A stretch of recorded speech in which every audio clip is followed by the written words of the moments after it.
মাথাভাঙা ১ নং ব্লকের পচাগড় গ্রাম পঞ্চায়েতের বড় কাউয়ারডারা এলাকায় আগুনে ক্ষতিগ্রস্ত একটি বাড়ি। জানা গেছে এদিন দুপুর নাগাদ গ্রামের একটি বাড়িতে আগুন লাগে।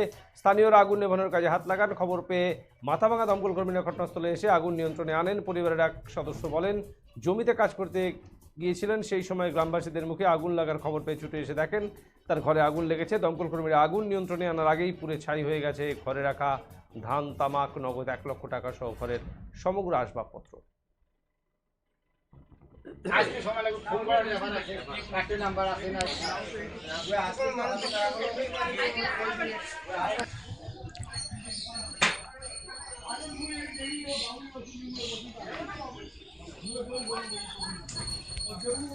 আমরা এখানে বাবা ছিল, ছেলে ছিল, আমি তো ক্ষেত বাড়িতে বেগুন বাড়ি জল দিচ্ছিলাম। হঠাৎ করে চিৎকার উঠলো যে আগুন মানে ধোঁয়া দেখা যায়। পরে আমি আসলাম, এসে তো দেখি ঠিকই লাগছে।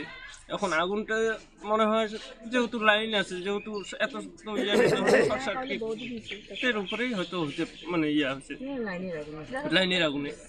এবার তো আমি তো অনদিশা হয়ে গেছি। আমরা যে এই সময় লোক সবাই তো খেতে কাজ করতেছে, আসতে সবাই, যাই হোক পাড়া প্রতিবেশীরা খুব সহযোগিতা করে